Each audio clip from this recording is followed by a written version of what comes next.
Hello, how you doing? I'm the founder of Dinar. We're an app that allows businesses and individuals in Ghana to receive digital payments and buy crypto through mobile money and bank accounts. I've engaged with the Central Bank of Ghana. I've engaged with SEC in Ghana. I've been in several African countries. Before that, I was a commodities trader, import export. Before that, I was, trading currency derivatives. Ran a small fund when I was in college. So, yeah, definitely. We're looking at other African countries, and we're really focused on being able to give access to digital assets in Africa. Thank you. Hi guys, thanks for inviting me to the summit for the second year. I'm really excited. My name's Eric Latham. I came into the crypto space around 2017. I really was just so you dip your toe in, and then you realize what Bitcoin is and what it can do, really for oppressed people. And that's how I really got excited about it. Here in the U.S., we remember we had a very tumultuous summer last summer, and I created an organization called Bitcoin Volunteer Vote. And what that does is it encourages community building and wealth building on a broader scale. So what I do is I reward people for volunteering. So if you volunteer and speak about Bitcoin, you don't have to. You can go to the store on my website, bvvgiftcard.com, and you can exchange your volunteer hours for items in the store. Nothing in the store is available for sale. It's only available for exchange through volunteer hours. So what we seek to do is to reward Bitcoin, people who are excited about Bitcoin and people who volunteer. So if you haven't, and this is anywhere. The only thing you pay for is your shipping cost, and you do that with the Lightning invoice. That way, we teach people who aren't so familiar with Bitcoin to sort of force them to learn about it. So the goal is I have items in my store that are so cool that, and the only way to get it is through volunteering. That it forces you to, one, volunteer, and two, it forces you to learn about Bitcoin, because that's the only way to pay the shipping invoice. And so I just go out to communities that I feel can benefit from Bitcoin, which all communities can. And we promote, hey, you're already doing great things for your community and volunteering already. Why don't you get something for it? Trade your volunteer hours for some items in the store. Let's get into the topic of conversation, starting with Eric at this time. In what ways, when people come up to you and they say, look, I want to know about how to be rich, because that's the conversation, how to be rich through trading. I mean, what is your response to such a question? So for me, I play it safe because I'm not rich. I don't have that much money to lose. So I just do it's called DCA, dollar cost averaging, and I hodl, which, I just hold. I was raised through really simple means. My parents were just, the edict that if you save more than you spend, you'll build wealth. So I just point people into the direction of, because if they're new, just play with it, have a little bit, and just hold it for a while, because I'm a very emotional person. So, if I see the price going up, I'm gonna buy more. If I see it, and if I have a big investment, something to see it go down, I'd probably sell it. So I like to play it safe in terms of asking people to trade. I just say, hey, you know what? You probably do a lot better if you just hold, what you buy. If it's Bitcoin, if you just hold it. And I hear that a lot from traders too. A lot of traders I follow on Twitter actually don't promote trading, because they say, you're more than likely to lose your money if you trade. So I like to play it safe, and I like to say, hey, grab it, hold it, and then just let the cake bake. I want to be rich. How can you help me? What's your response? Buy Bitcoin, buy Cardano, and just forget about life. That's just that simple. Just buy your Bitcoin. I mean, technically speaking, if you look at the way cryptocurrency, the Bitcoin blockchain is designed, I mean, it's going to sooner or later surpass gold, right? When the price of Bitcoin hits 500K, it's going to surpass gold. I mean, this is a true store of value. It's only a matter of time before it hits 500,000. 4 years down the line, it's going to, surpass and probably hit 1 million. right? For one Bitcoin. So, I mean, even if you buy zero point 0.1 Bitcoin, yeah, that zero point 0.1 Bitcoin might be worth $4,000 today, but 5 years down the line, 5 to 10 years down the line, it could be worth 10 times more. So, I mean, the days of owning one Bitcoin or 500 Bitcoin are over because we didn't buy, right? So a lot of people didn't buy. So, just buy Bitcoin, buy some ETH, buy some Litecoin, and just forget about it. So Philip, in Ghana, has the trading craze hit there, peaked there, or are people just not aware? How are people approaching you who's knowledgeable about Bitcoin and cryptocurrencies about trading? In terms of trading, I would say when we started in 2014, what I'm saying now is crypto is really growing massively because I can see people selling $20,000, $100,000 in a day. People are willing to buy. And what to do to the payment system in Africa here. So most of the foreign countries based in, let me give an example about Ghana. So the foreign companies here based here, mostly the Chinese, they use crypto, especially USDT, making payment outside the country. So the demand for it is very, very huge here. So at the end of the day, I know people making like 5,000 Ghana cedis in a day. I'm around like $900. I know people making even 10,000 Ghana cedis in a day. That's getting to around $2,000. So in terms of crypto, even the minimum profits that someone can get here when buying and selling, I think that is around like 100 cedis or 150 cedis. So in a developing country, whereby you can earn 100 cedis in a day, I think it's really good because I'm not sure even bank managers can really even get that amount, can be paid in a day like 100 cedis or 200 cedis. But I know people in escrow groups, I'm into about 20 escrow groups. And I watch how they're trading, how they are buying the cryptos and selling, and the amount of money that's involved moving in terms of mobile money payments. I think people are making a lot of wealth from trading, buying and selling crypto. In terms of people holding it too, I had one friend from university. Back then, I introduced him to crypto, but when Dogecoin came, he bought some. So he lost, he lost access to the email or something like that. So recently, about 2 or 3 days ago, he called me that, oh, Philip, something that I bought $50 is now around 3,000 something, $3,800. So he just saw it, oh, Philip, I want to exchange some. So the moment he exchanged like 2,000, so Philip, this, wow, I want to show it to my friends. Because there's something I bought like $50. I bought it around $50. And today I've changed around $2,000. So if this is not about wealth creation, I don't know what would be much described for wealth creation. So in terms of trading, in terms of holding, I think it has really changed a lot of people's life in Africa. In addition to trading, and anyone can tackle this question, is there any talk about, staking opportunities or other aspects of DeFi that you see in your respective worlds that is increasing, or people just only talking about this idea of trading? And then how are they also, managing the tax implications? Because I know in the United States it's a big deal, but I don't know what, in terms internationally, how that's impacting people's ability to be able to trade so easily. Anyone can take this. Yeah. Okay, so I'll go ahead and take that. Okay, so we did like a survey with people who are actually banking in Ghana, between the age of 35 to about 20.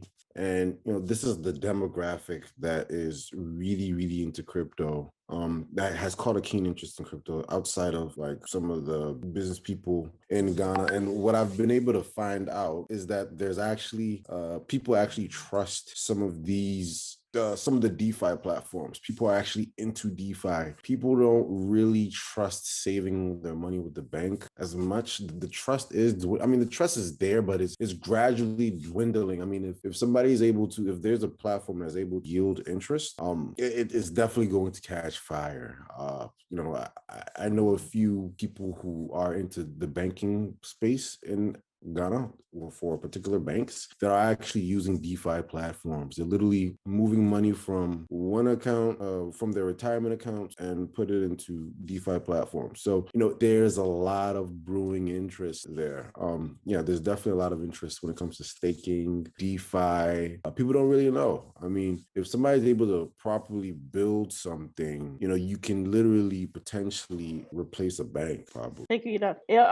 Is anybody in your sphere looking at something other than just trading? Are they looking at staking and other aspects of DeFi, or is just the people you're encountering just their first approach to you is how I trade to make wealth in crypto? The other part of that question is, what are the ramifications that you let people, in your opinion, because we're still in the United States, we're not allowed to give such it's considered financial advice. So, how are you guiding people to talk to, maybe if you're in the United States, professionals that are licensed to be able to give the financial advice? So yours is kind of three-tiered, whereas theirs is more two-tiered in terms of looking at the broader picture of DeFi as a kind of, go slow, as you mentioned, versus trading outright in the ecosystem. Yeah, so my circle of people tend to be don't hold any crypto asset. The people I communicate with, I'm trying to just onboard them, period, to even dip their toe in the well. So people are very fearful of, what is this? This can't be real.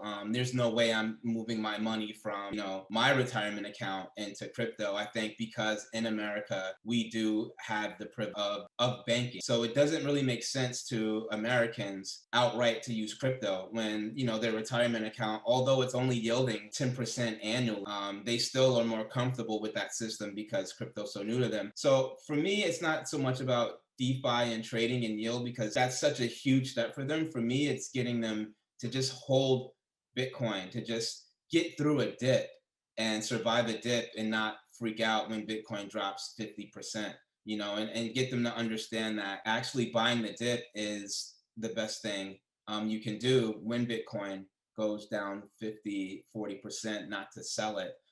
So I'm really in like the baby spoon feeding stage with the things I do, and I try to just get people really to buy it. And that's hard enough. My biggest seller is I was in the space since 2017. I saw Bitcoin at $700, and I didn't even get it then. I saw it at $700. I saw it go to $1,000, and I was like, "Ooh, I better start like getting some of this stuff." So a lot of it is, like, hey guys, you need to get off zero, and then when you get off zero, just hold it and then see how that goes from there. So there isn't even a discussion on these two different levels, even Enoch experiencing in Ghana compared to what you're experiencing in the United States. It's kind of this wide spectrum of people of, I don't know what to do, to people like, look, I'll do whatever, I need to do to be able to gain some wealth. Philip, did you have something you wanted to add to the conversation? In terms of staking, I'm actually staking Mcash. I don't know, but I know people who are doing futures and stuff on Binance. A lot of the crypto traders. But in terms of staking, I am actually staking Mcash and other cryptos, but I don't know about others. That one I don't really know much about it here. But I know guys doing Binance futures and stuff. And the crypto adoption here is really getting massive, not as compared to previously when we started. All right. So in terms of in terms of lawmakers, are you receiving any pushback in terms of the government in Ghana saying, look, you got to stop the trading like Nigeria experienced, or if right now they just kind of have everything frozen? Well, Enoch and Philip can take that question, actually. Yeah, okay. So in Ghana, Ghana was the first country actually to discuss to come out with a pilot program for CBDCs. So I mean, and they also have a QR code adoption campaign going on right now. So with that in mind, Ghana's aiming to be cash light, and so there's this notion. I mean, there's definitely an understanding that Bitcoin it helps become more cash light, right? When you look at the demographics of the population, the majority of the population under the age of 35, right? 40, right? So, with that, these are the more savvy users with smartphones that want to be able to transact digitally, right? there is a fear of Bitcoin as an underlying threat, which will only come with over, it will become more accepted over time when there's a level of education involved. And so, but then again, you have certain regulatory authorities who are open to the innovation as well, right? And so, they're gonna have to accept it. Nigeria as well. Nigeria is gonna have to accept it. They're gonna eventually accept Bitcoin in Nigeria. It really depends upon the stakeholders who are having a discussion and the engagement, right? I mean, Nigeria saw that Ghana was coming out with the e-currency, and they decided to also launch their own e-currency, which is great, just fine, right? And they're now also trying to push a digital cash-like agenda with the QR codes. And so, I mean, I think the space is interesting. Let's see how the regulators are able to do their thing. However, in Africa, one thing I've learned, you do not ask for permission. It's just better to ask for forgiveness. If you're launching any type of crypto product, if you're going to depend on the regulators, I mean, in any market, really, technically, with the exception of a couple markets, if you're going to launch something, just launch it, just go for it, and make sure that you engage the regulators in the process, because at the end of the day, the regulators can be very slow to adopt, right? And then you also have African regulators looking at US regulators trying to see what the US is trying to do as well. And just because the US is doing it, or the US is doing it this way, I mean, it doesn't really mean that you should go about it the same way. Either way, they have already acknowledged it as an asset. So, it's one of those things where I think it's an interesting space. It's great, it's exciting in the developing world when it comes to cryptocurrency. And there's more coming. Eric, you mentioned something early on about Lightning Network and invoice type thing product that you were using. Can you elaborate on what you touched on in your introduction?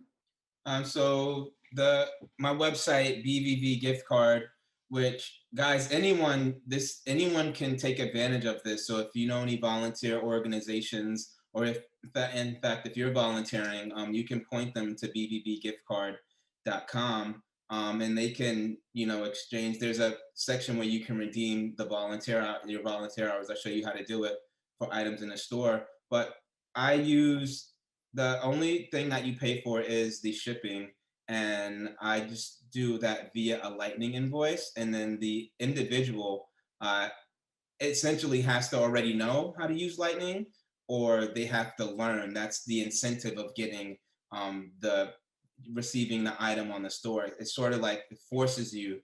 The idea is to force you to learn.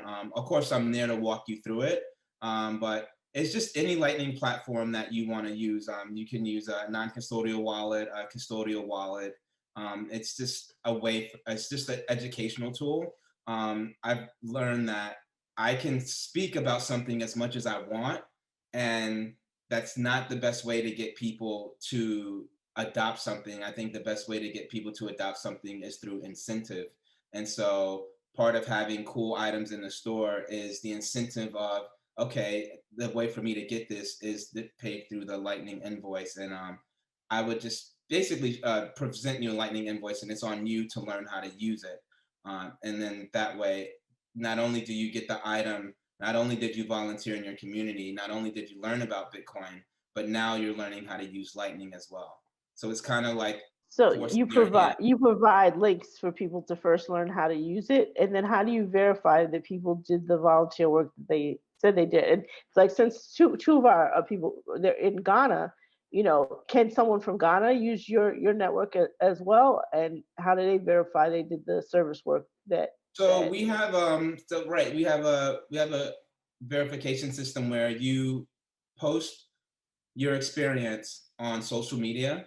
Let's say you post on Twitter, and you post the tag to the organization that you volunteered with too, and you say, I volunteered X amount of hours with this organization. You can speak a little bit about what you did with the organization, and then the organization in your comments either like leaves a check symbol or verifies the number of hours that you put. They can put like a check emoji, or they can say, I co-sign the statement, or they can put a smiley face, but the organization has to comment in that post. And when the organization comments in that post, that therefore verifies that you actually did volunteer with that organization. And then from there, you can tag me in the post. And then from there, we just direct message with each other as to like what item you chose to pick in the store. And from there, I can determine what your address is and shipping. And then I can set up the Lightning invoice for you to pay for the shipping. And then voila, you know. So you have all, where do you get your store things from? You have all like physical products that you have Yeah, to they're have all mailed, physical or? products. And the idea is to reach out to artists. I have artists contribute to the store, and I have individuals contribute meaning things that they think are meaningful. I know all of us have something in our house that we love, but we just don't use. But it's cool, you know? And so it's those items that I ask participants to contribute to the store as well. So, you know, it's hard to let go of that thing, but it's a little easier to let it go if you know someone's going to be volunteering for it and you're contributing back to the community with it. Tim, you know, did you want to add something on your end in terms of where you see the future of trade? And we have about 2 minutes left before the end of this panel. So you might be the last speaker on that in terms of the future, in terms of, you know, some directions that may be changing in terms of Ghana. Okay, so I'll talk in terms of Ghana, Africa, Yeah. and globally. So, I mean, crypto adoption is growing, right? And Lightning is also increasing the usage of crypto. And so now it's adding to that level of adoption. So now what's happening, you know, the use case for Lightning is not going to be in developed markets. It's going to be in the emerging markets. You know, that's where the places, you know, the places where there's high instability, you know, that's where Lightning can succeed. I mean, you know, we literally see the situation that occurred in uh, El Salvador. You know, the situation that occurred in El Salvador occurred and became the way it is because of Lightning, right? And so, and Jack Dorsey is an investor in Lightning, right? And so, the Lightning Labs, right? So now because of the stakeholders are already involved, you know, it's really created that foundation of adoption. And now that Bitcoin has reached its point that it is, to the point that is actually being used as legal tender by a government, it's going to continue to increase. In 10 days, 20% of El Salvador's population, about 17 to 20% of El Salvador's population had a Bitcoin wallet in 10 days after they legalized Bitcoin. That is huge. That is tremendous. So it's going to be a serious deal. Bitcoin will be a serious deal. Cryptocurrency will be a serious deal in the emerging world. And, you know, just find a way to partake in the space.